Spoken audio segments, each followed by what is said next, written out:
Był wieczór 22 lutego It was the evening 1931 of roku. February 22nd, 1931. Sister Faustina came to her cell in the Płock convent of the Congregation of the Sisters of Our Lady of Mercy. Suddenly, she saw Jesus. He came to her radiant, full of splendor, dressed in a long white garment. One hand he raised to bless. With the other he touched the garment near where the heart is. From this place 2 rays were coming out, one red, the other, as she described it, pale. Faustina stood amazed and in silence gazed at her Lord. She felt great joy and at the same time fear before such a God who is so near. After a while, Jesus broke the silence and said to her, "Paint a picture according to what you see, with the inscription, 'Jesus, I trust in you.' I want this picture venerated first in your chapel and in the whole world." Thus begins the story of one of the most famous pictures of Jesus Christ. It is an image that has spread all over the world. It can be found everywhere, really, starting from great, magnificent cathedrals to wooden little churches hidden somewhere in the middle of a tropical jungle. Always it is surrounded by the veneration and love of the faithful. In the midst of thousands of people, it is a witness to signs and miracles. God wanted us to have His image. This was His initiative. He wanted us to be able to look at Him, that we may be able to enter into a close and loving relationship with Him through such a sign. We, the people of the 21st century, need such a sign in a special way.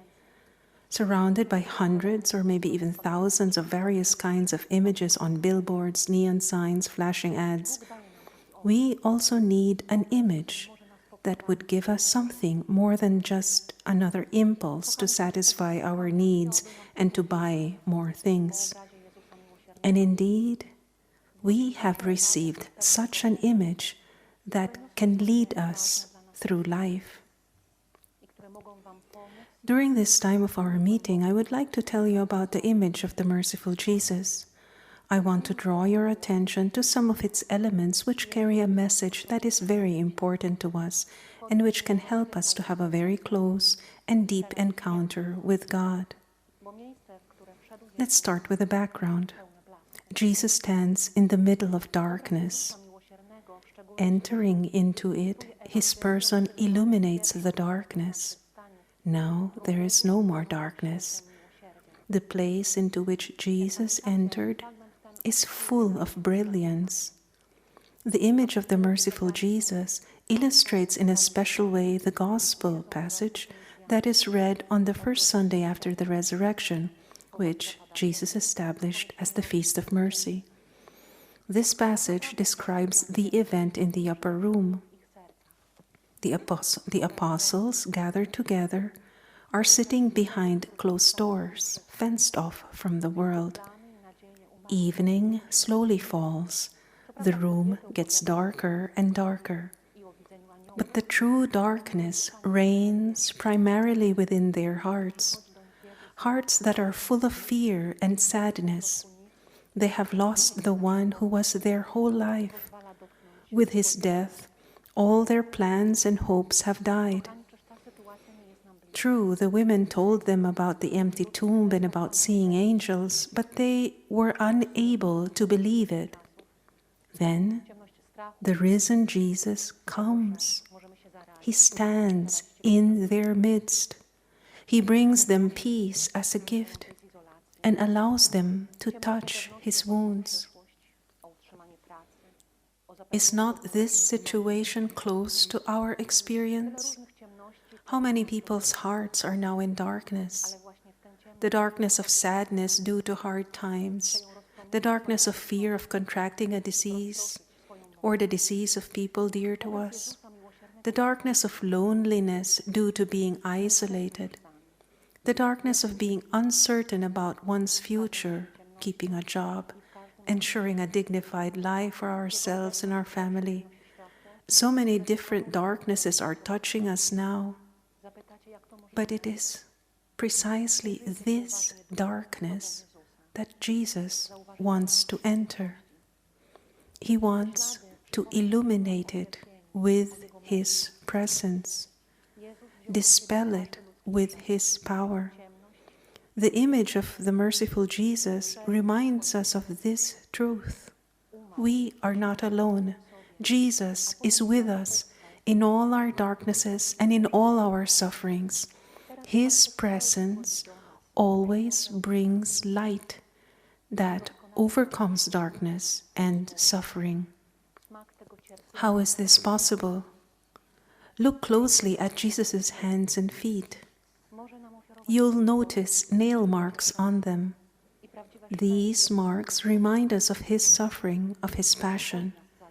Jesus took upon Himself every human sin, every darkness, and every suffering.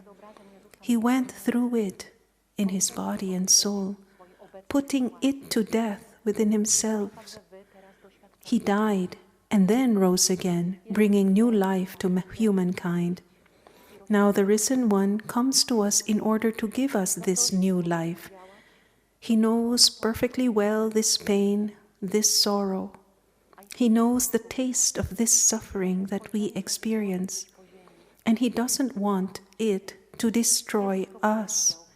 He can offer us His peace, consolation, and the true happiness that comes from His closeness.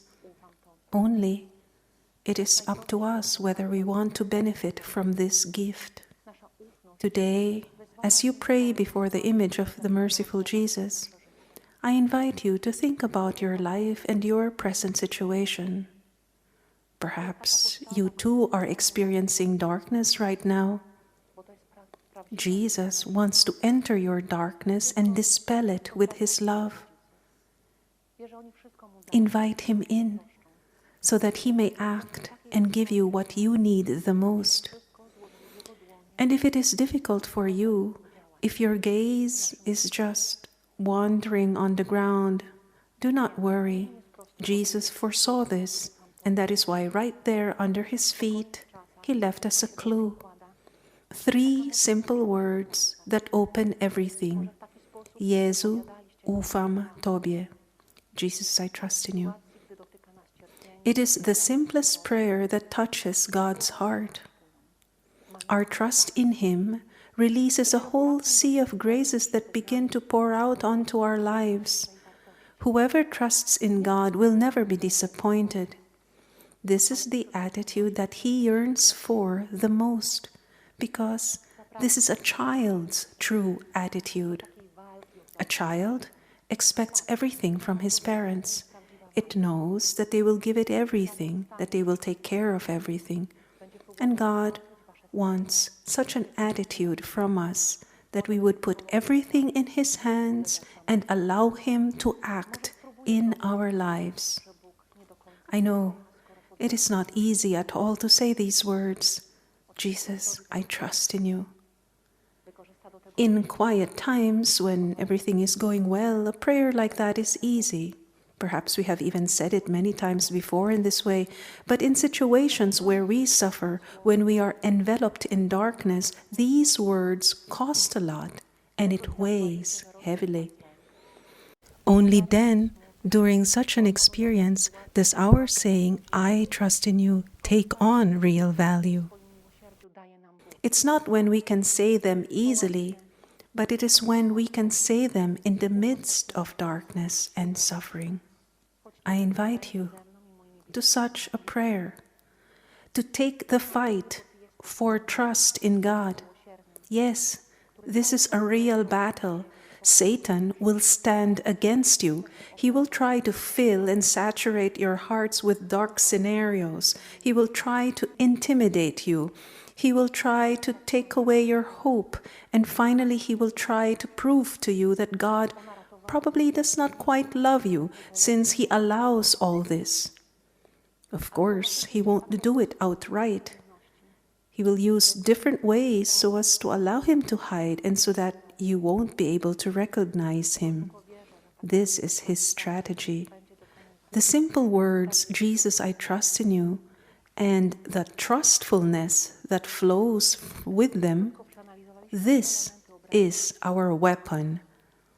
Whenever you notice that fear is growing in you, that you are overwhelmed by sadness, that the whole prevailing situation is overwhelming you to the ground, use the words that God in His mercy gives us. Cry out, "I trust in you," even though I do not understand, even though I'm afraid, even though I do not know what will happen to me and my loved ones. I trust in you, for you are my God, my merciful God, who took all this evil on yourself, conquered it on the cross, and you want to give me new life in you. I trust, because you will never let me down. I myself have experienced such prayer, and I know how much I owe to it. It saved me in the most difficult, painful moments of my life. But it also affects my everyday life, the ordinary little things that also require trustfulness. I strongly believe that such prayer will work true miracles in you as well. We have already briefly analyzed 3 elements of the image of the merciful Jesus: the background, the wounds on His hands and feet, and the inscription. Now let's take a look at the eyes. When we look at Jesus, we get the impression that He is really looking at us. Wherever we sit, from whatever position we look at Him, those eyes seem to follow us constantly. This is because hidden in this picture is the gaze of Jesus from the cross. He Himself spoke of this to Saint Faustina. What kind of gaze is it? First of all, it is a gaze full of acceptance, accepting everyone. No matter how much we may have on our conscience, in His eyes we will always find that love is waiting for us. Unconditional love, gentle, open to meet us, ready to listen. Being under this gaze, our heart naturally opens itself. It wants to tell its secrets. It knows it is accepted in all its beauty and in all its poverty. The truth can be discovered by such a heart because it feels safe. Allow the gaze of Jesus in this image to touch you today. Let Him embrace you and lead you to an encounter with Him. Unveil before God what is hidden deep within you. He wants to listen to you and come to your aid. He is only waiting for the first step on your part. His hand has already been lifted to bless you, to bestow necessary graces upon you. Perhaps you will tell me that so many times you have asked God for various things and you weren't heard, that your prayer did not bring the expected results. But is that really so? We often pray to God for different intentions guided by our understanding of events and things. It seems to us that we know well what we need and what the best solution is. God, however, sees differently, sees further, sees deeper. His vision does not stop only at the here and now, but reaches unto eternity. God looks at us from this perspective and wants to direct our life in such a way that we can happily reach eternity. Do we view the events and the various hardships that we encounter from the same perspective? Often we are only concerned about simply removing obstacles, temporary relaxation, pleasure, and comfort. We completely lose the perspective of eternity. And God, who truly loves us, cannot restrict himself only to our present time. He wants our eternal happiness. He often leads us to him by a difficult road, but in this he has his own plan, a plan full of mercy. Only he knows this path and its deep meaning. Only he can reveal and explain it to us. Ask him to show you the deep meaning of these trials, hardships, sufferings, and everything that you are struggling with. He will certainly let you uncover it, and then you will look at the future in a completely different way, full of hope and peace, because you will see that everything is in his hands. Many who stand before the image of the merciful Jesus ask about the rays. Jesus explained to Sister Faustina that these rays came out of his heart on Golgotha and that they stand for blood and water. Water that purifies souls and blood that brings them life. These rays are symbols of the sacraments that God gives us in the Church. Water is a symbol of baptism and the sacrament of reconciliation, confession, while blood is the symbol of the Eucharist. Jesus wants us to live in these rays. In other words, that our lives be constantly washed and revitalized by the sacraments. Ask yourself then, what is my sacramental life like? How do I participate, live the Mass, Holy Confession? Are they important to me? Are they really the time and space for my encounter with God's mercy? Do I have a desire to live it more and more deeply, with greater recollection, with more love? What can I do so that it doesn't remain only in the realm of dreams, but becomes a concrete involvement? Think about it and try to take even just one small step in that direction. Now let's go to the topic of confession for a moment. Confession is an amazing experience of God's mercy. I go to God with my sin, I confess it, I repent of my sin, and then I receive His forgiveness. And not only forgiveness, but also many graces that I need for spiritual healing and the transformation of my life. We know this well, but despite this, confession is hard for many people. On one hand, it's related to the experience of fear and shame and a sense of guilt that causes many people to postpone it. On the other, it's related to some strange sense of indifference, which, in consequence, also results in giving up the kneeling position in the confessional. Where do such feelings come from? We feel them perhaps because we do not see that confession is our personal meeting with God.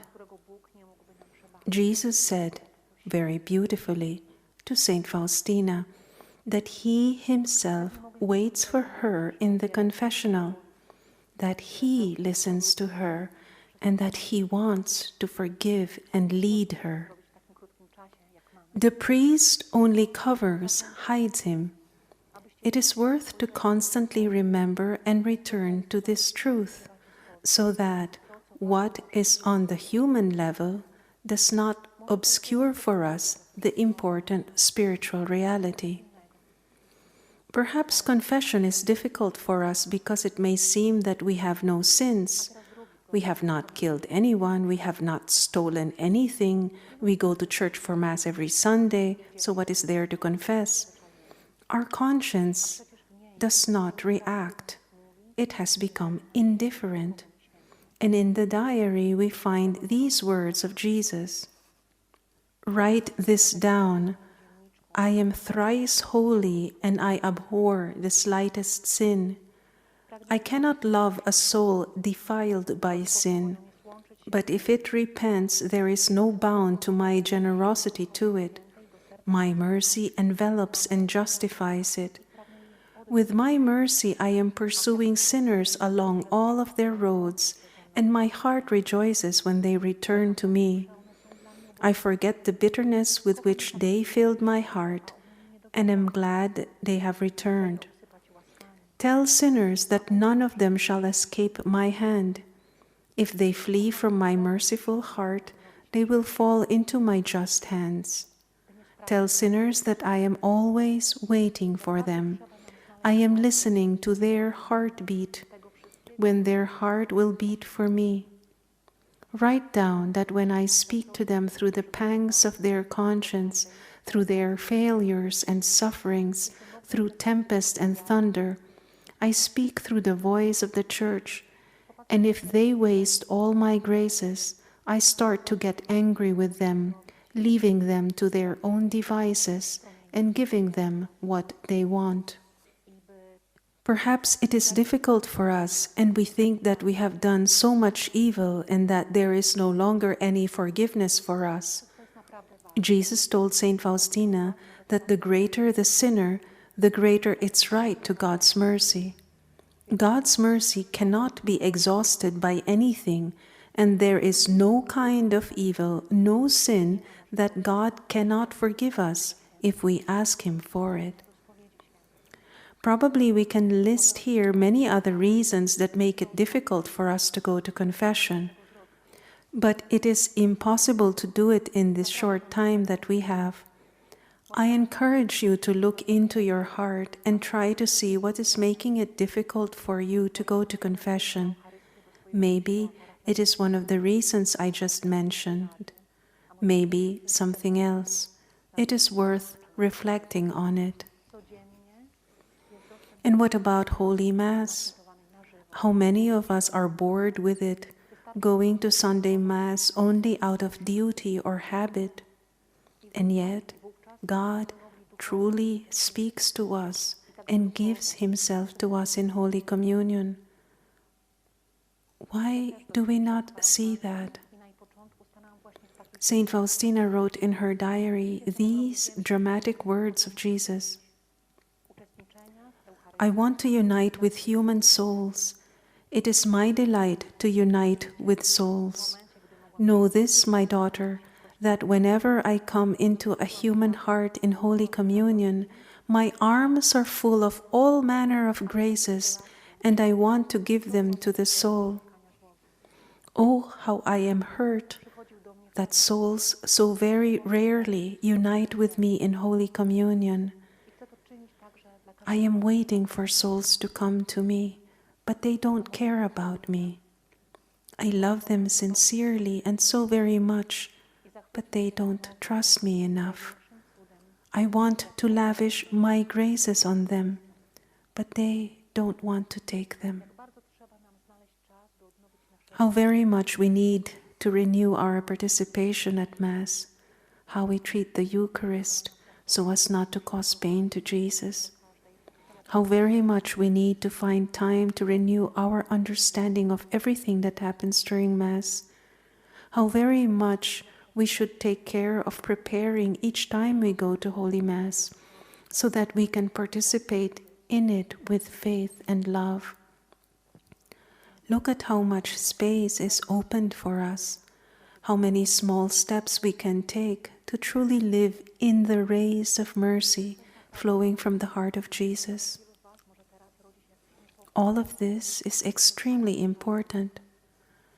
But some anxiety may arise in you now because during this ongoing pandemic, many of us have very limited access to the sacraments.